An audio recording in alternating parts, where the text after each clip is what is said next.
Hello everyone, this is Alex from Bad Decks Play Badly, and I'm here with another budget deck tech for you guys in Modern. I call this one Dimir Heartless. It's a pretty cool name. I'll tell you why I came with that in a minute. I kind of wanted to make a Dimir deck, but not a mill deck, or I don't know what other Dimir decks really are actually in Modern. I really just wanted to kind of make a mid-range deck, play a lot of demons I quite like, and kind of stop our opponent getting their deck going straight away with a lot of hand disruption and stuff. So I thought I came up with this deck, and I think you guys might like it.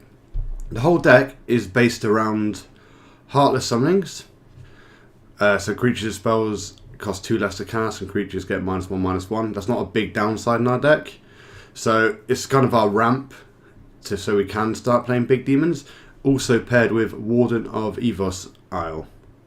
So that's where the name comes from, Dimir Heartless Isles. So I've got 4 of each of those cards, and the idea is just to make all of our demons very cheap so we can just dump them all onto the battlefield pretty quickly, and they all just have a lot of triggered abilities which cause our opponents a bit of a hard time. So that's kind of the plan of the deck. I'll go through it step by step. So on turn 1 we want to be playing an Inquisition of Koslik or a Thoughtseize. I've got 4 Inquisitions and I've got 1 Thoughtseize. You can have this in any kind of order if you want, really, just to disrupt their hand. You can even put in some more budget options, but these are the copies I just happen to own. I only own 1 Thoughtseize. I probably would put 4 Thoughtseizes over the Inquisitions, but I own 4 Inquisitions and only 1 Thoughtseize, so this is what I've gone for. It just disrupts their hand early on, stops them killing anything, and just ruins their day basically. So as I said, I've got 4 copies of Heartless Summonings, and I've got a lot of other 2-drops. Other than Warden of Evos and Heartless Summonings, for ramp, because sometimes that's going to get killed or that's going to get removed, it's always good to have more ramp. So I've got 4 copies of Dimir Signet. It's not as good, but it's enough to just add 1 mana extra to our mana pool. So very useful in this deck. I've got removal, so I've go for the throat, destroy target non-artifact creature. I've got ultimate price, destroy target monocolored creature. I've got a grasp of darkness, just gives target creature -4/-4 into end of turn. And that's kind of our removal. So I've got 3 copies of Sign in Blood for just card draw. In blue you could probably get other stuff, but this is mainly a black deck which splashes blue, so it's just good to have in case I just draw swamps. I like to have my card draw which costs swamps. So I've got 3 copies of this. You could put in Knight's Whisper if you've got them. I've got 2 copies, but I decided to put Sign in Blood in instead because it's just a bit more budget, because the other card's actually quite expensive, weirdly. Yeah, so I've also got 1 copy of Swiftfoot Boots, just a quick creature has hexproof and haste. We'll have a lot of creatures which we'd like to sit on a battlefield, so being able to have hexproof is very, very useful. If you notice, we have a lot of 2-drops, and the reason for that is because I've got 2 copies of a Shred Memory. I can exile up to 4 target cards from a single graveyard, which it's okay, it's pretty good against some decks, but I really am just using it for the transmute cost. So if I pay 3, I can search my deck for a card which has the same mana cost as this, which is 2. So if I haven't got Heartless Summonings but I have a Shred Memory, I can go looking for Heartless Summonings. If I want a Swiftfoot Boots, I can go searching for that. If I want to draw cards, search for that. If I want to kill something, search for that. So it's just very useful. It's just for 3 mana I can search pretty much my entire deck for most of my useful cards. So it's very useful in this deck. I'd highly recommend not skipping out on this card, because it really does keep your deck quite consistent. You're always going to find a Heartless Summonings in a game, so it's very, very handy. So why are we ramping so much? So I've got 4 copies of Archfiend of Depravity. It's flying at the beginning of each opponent's end step. That player chooses up to 2 creatures they control and then sacrifices the rest. So this kind of keeps our opponents under control if they're going wide or they've got a lot of creatures, like if you're playing humans or something like that. This can just make sure that they haven't got many creatures on the battlefield. It's very good, and it doesn't see much play in Modern, but I just really like the card, so I wanted to play it. With a Warden of Evos Isle down and a Heartless Summonings. It's cost 3 lesser casters. For 2 black mana, you get a 4/3 in the end, it'll be. But it's just so worth it. I've got 4 copies of Bloodgift Demon. This is going to be another card draw engine. Same again, it will only cost 2 to put down once we've got our Warden down and a Heartless Summoning down. And at the beginning of your upkeep, target player draws a card and loses life. So we're going to be drawing cards hopefully all day if this doesn't get removed.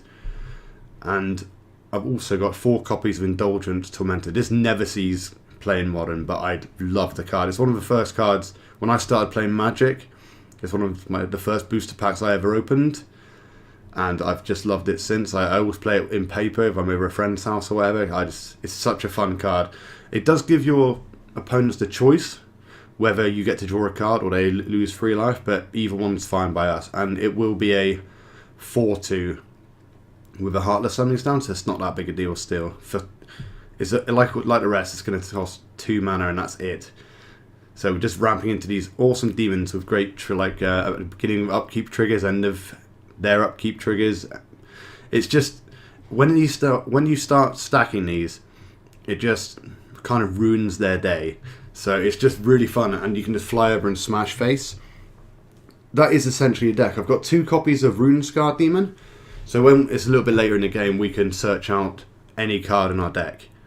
So it could be removal, could be card draw, it could just be another demon. You can even chain these together, so you can play one Runescarred Demon, fetch out the other one, play that one, and then fetch out something else. Because everything in our deck is going to be so cheap to put down, there's no real downside. So it's going to be great. It's going to be a 5/5/4. Well, we take 3 off that, so still not loads, but for 4, it's not bad. And you get to draw any card in your deck. It's just a great card, and I think you'll see why it's so good. I'll check out the lands. I've got 2 copies of Pajuka Bog. There's a lot of graveyard stuff running around in Modern at the moment. Like there's a lot of Phoenix decks, so just 2 copies of this in main board. It's just very good for clearing our opponent's graveyard early on. Obviously it comes in tap, so I don't want to put too many in, but just 2 will be fine. I've got my budget lands. Choked Estuary, so when it comes in tapped, unless I reveal an island or a swamp. I've got quite a lot of swamps, so it should be okay. I've got 4 copies of Dark Slick Shores. This is not particularly budget, but I just happen to have 4 copies. If you don't have them, that's fine. You can put some other lands in. It's absolutely fine. But it comes in, and it comes in untapped if you control 2 or fewer other lands. So that's exactly what we want to do. I've got 1, 2, 3, 4, 5, 6. I've got 6 swamps. Self-explanatory. I need swamps to play. And just more budget lands. This one comes in tap, Temple of Deceit, but if you've seen my other decks, I really like the Scry lands. I like just being able to play this something when I've got nothing else going on and just checking out the top card of my library. But yeah, that's kind of the deck. It's pretty cool.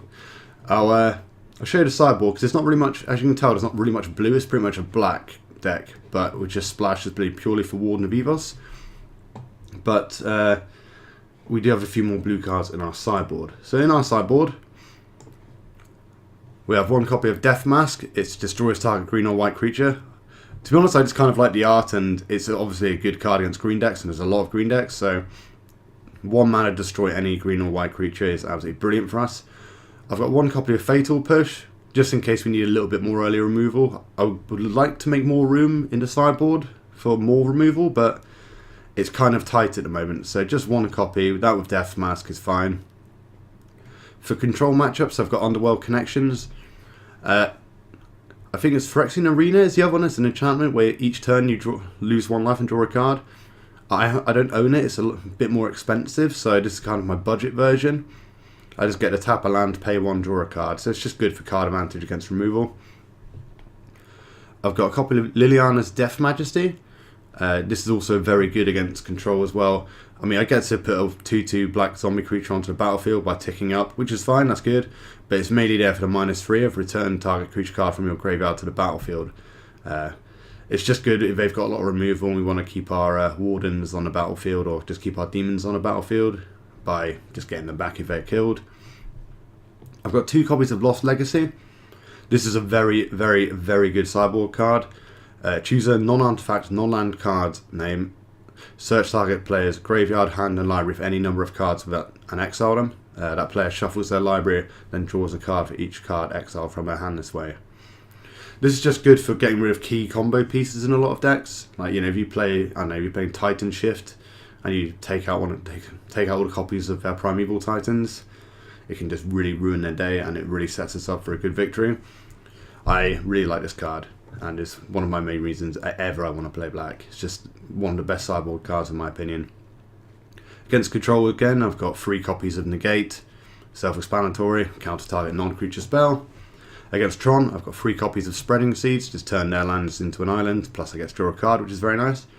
I've got 1 copy of Echoing Truths, just to deal with, I don't know, like a Planeswalker or something, just to annoy them a bit and just remove any copies of enchantments or artifacts just off the battlefield. In Dimir colours, you don't really get much artifact or enchantment hate, so this is kind of the best we've got. We're kind of hoping just to smash face before any of that stuff really starts to ruin our day.